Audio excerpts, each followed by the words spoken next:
안녕하세요. 정신건강의학과 전문의 이선화입니다. 오늘 이 시간은 마음을 찜질하는 고민 상담을 하고자 좀 특별한 장소와 시간을 좀 마련하게 되었습니다. 고민 상담은요, 저희 유튜브 채널인 쿠크닥스에서 미리 받아서 저희가 준비를 해보았습니다. 나비님 상담 제가 읽어드릴게요. 안녕하세요. 40대 초반 미혼 직장인입니다. 저는 부모님과 함께 살고 있고 저희 집안에는 두 가지 문제가 있습니다. 아버지의 폭력, 폭언, 술 문제입니다. 제가 40이 넘은 지금까지도 분기별로 한 번씩은 폭력, 폭언을 휘두릅니다. 요즘은 연세 때문인지 심하게 때리지는 않는데 욱할 때마다 의자를 굴리듯 사람을 향해 던지는 정도입니다. 이제는 제가 아빠를 힘으로 이길 수 있어서 옛날처럼 맞고 살지는 않지만 이 꼴을 계속 당하며 사는 게 비참합니다. 아버지는 엄마와 저를 40년간 불안하게 만들어 왔습니다. 그래서인지 저는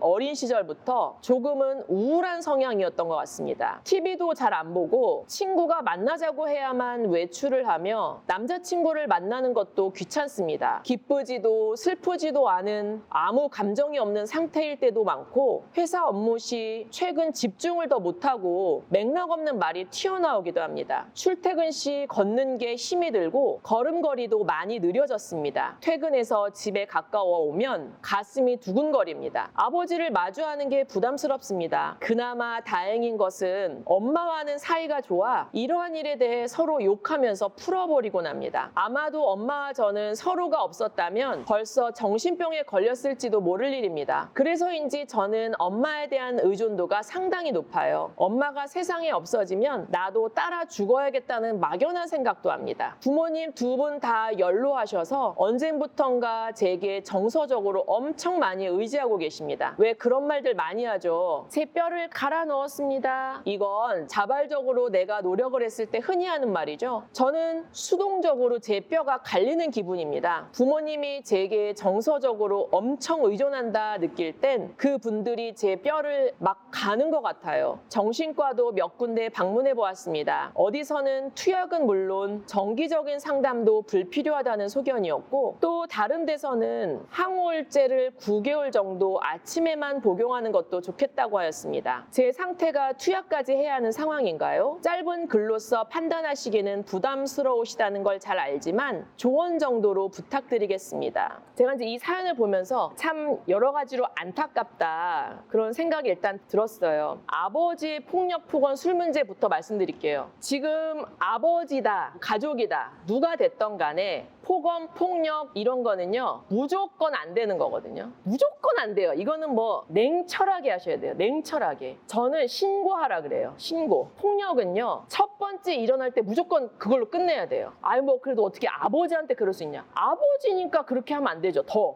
그렇잖아요. 부모가 자녀를 키우고 사랑해주고 해야 되는 게 부모인데 자녀한테 폭력을 휘두른다? 있을 수가 없는 거죠. 첫 번째 일어나면 무조건 이거는 법의 심판을 받는 게 맞아요. 어떤 경우에도 이거는 예외가 없습니다. 이게 누구를 위해 좋냐? 아버지 본인을 위해서도 좋아요. 그래서 만약에 아버지가 폭력을 썼다, 뭐 집안을 부쉈다 이러면 이제 조용히 이제 방에 들어가서 112에 신고하면은 문 두드리고 경찰이 와요. 그래서 아 그럼 지금 이거 보세요. 이렇게 좀 폭력을 휘둘렀습니다. 이렇게 얘기를 하면 뭐 어떡하실 거예요? 이제 뭐 이런 식으로 이제 경찰이 이렇게 물어볼 거예요. 그러면 이거는 연행을 해야 됩니다. 바로 현장에서 연행을 하게 하시고요. 나중에 상황 봐가면서 합의를 하든 아니면 용서를 하든 뭐 가족끼리 어떻게 뭐 이걸 해요? 이런 생각 때문에 위계가 다 흔들리고 질서가 흔들리고 막 집안이 엉망진창 개판이 돼요. 그냥 이렇게 놔두면. 그래서 이걸 집안의 질서를 바로 잡으려면 폭력은 우리 집안에서 있을 수도 없다. 이게 일단 첫 번째예요. 자녀가 부모를 때려도 마찬가지예요. 그 경우도 되게 많거든요. 자녀가 부모 때려갖고 그것 때문에 힘들어하는 분도 있는데 마찬가지로 자녀를 위한 거예요. 두 번 다시 그런 일을 안 해야지 제대로 살 거 아니에요. 자, 폭언을 한다. 폭언은 뭐예요? 말로 때리는 거거든요. 말로 사람을 얼마든지 죽일 수 있어요. 아, 우리 부모님은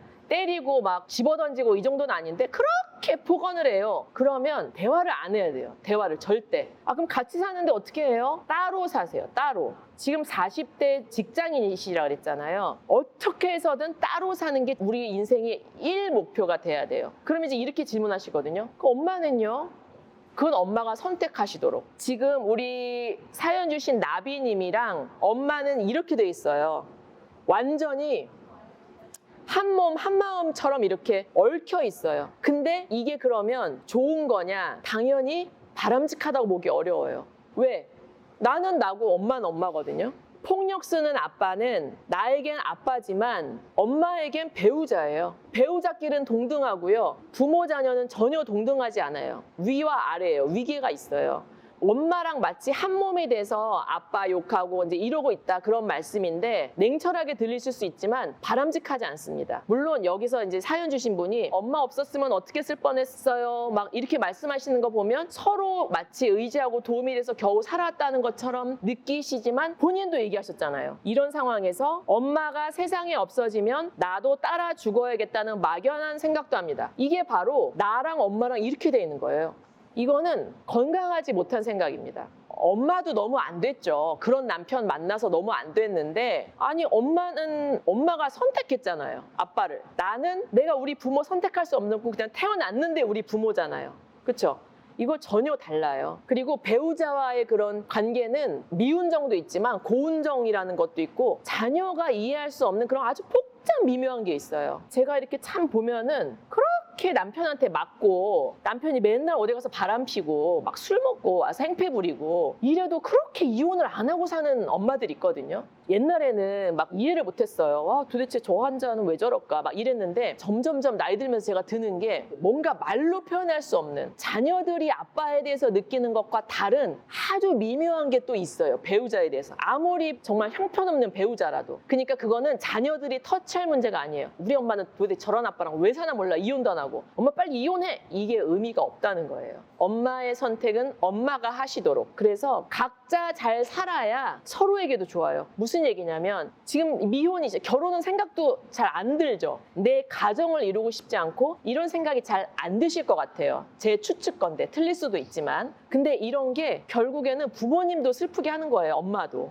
부모님과 상관없이 내가 아주 행복하고 건강하게 살아야 결국에 우리 엄마도 더 편안하고 행복하고 안정감을 얻는 거고 그리고 내가 혼자 우뚝 잘 서야 나중에 우리 엄마도 더 잘 도울 수가 있거든요. 그래서 지금 사실 필요한 거 독립. 독립은 제일 중요한 게 이 물리적 독립이에요. 이 심리적으로 독립하려면 물리적으로 반드시 떨어져야 돼요. 따로 살고 경제적으로 하나도 안 엮여야 되는 거. 내가 아빠에게 경제적인 도움을 주면 줬지 절대 경제적인 도움을 조금이라도 받으시면 안 돼요. 단돈 1원이라도. 경제적으로 의지하는 한 절대 정신적 독립은 없어요. 자꾸 그거 두 개 막 같이 하려는 분들이 있어요. 그거 다 욕심이고 허황된 거예요. 아, 우리 부모님이 나 좀 간섭 좀 안 했으면 좋겠어요. 막 이러는데 보면은 부모님한테 용돈 받아. 맨날 막 생활비 받고. 내가 도저히 집을 따로 살 수는 없다. 만약에 그렇잖아요. 그러면 내가 이 생활비를 엄청 내야 돼요. 마치 남의 집에서 하숙하듯이. 그래야지 독립하게 돼요. 심리적으로. 그리고 부모님들도 돈 받잖아요. 입 다물게 돼요. 그 뒤로. 굉장히 신비합니다. 이게.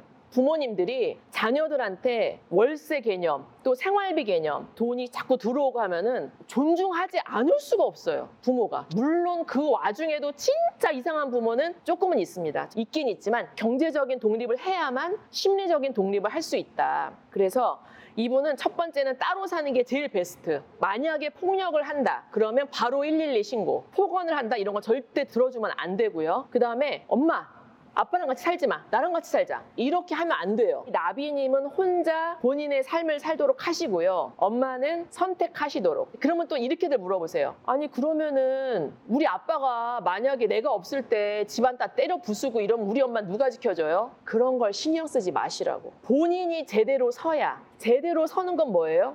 내가 건강을 회복하고 지금 보면 굉장히 불건강한 요소가 여기저기에 보이거든요. 첫 번째가 친구 만나자고 해야만 겨우 외출하고 남자친구 만나는 것도 귀찮은 거예요. 그 다음에 기쁘지도 않고 슬프지도 않고 아무 감정 없는 거. 이런 거를 우리가 이제 무감동 증상이거든요. 걷는 게 힘들고 걸음걸이 느려지고 이것도 증상일 수 있고요. 맥락 없는 말이 튀어나오고 집중 못하고 이것도 전형적인 증세일 수 있고요. 뭐 두근두근하고 늘 불안감을 가지고 살고 그리고 이제 뭐 엄마가 가면 가면은 나도 갈지도 모르겠다. 이런 거. 세상을 등질지도 모르겠다. 이런 게 다 증세일 수 있기 때문에 지금 불건강할 수 있는 요소가 많아요. 그래서 일단 이런 건강을 먼저 회복하는 게 우리 나비님의 지금 첫 번째 아주 중요한 요소라고 생각합니다. 건강 회복하고 그 다음에 경제적으로 100% 완벽하게 독립해야 되고요. 그 다음에 본인의 가정을 이루어서 살면 되게 좋아요. 건강한 가정을 이루어서 살고 직장 다니고 이제 이렇게 하시면서 내가 먼저 건강해지고 나면은요 엄마를 훨씬 더 잘 돌볼 수가 있어요. 엄마한테도 그게 굉장히 힘이 되고요. 그래서 그렇게 좀 살펴보시면 좋겠습니다. 그리고 추가적으로 이분이 친척이 정신과 의사라고 하셨는데 그 친척에게 한번 진료 보는 게 나을까요? 라고 하셨는데 저는 비추천. 일단은 가족끼리는 객관적으로 보기 어려워요. 저도 친정어머니, 친정아버지 마지막까지 제대로 파악을 못했어요. 엄청 10년 걸렸어, 10년. 즉 이런 가족관계, 친척관계는 객관적으로 보기 어렵기 때문에 저는 비추천합니다. 그냥 나랑 상관이 없는 정신건강의학과 전문의 진료를 보시는 거를 저는 강력 추천합니다.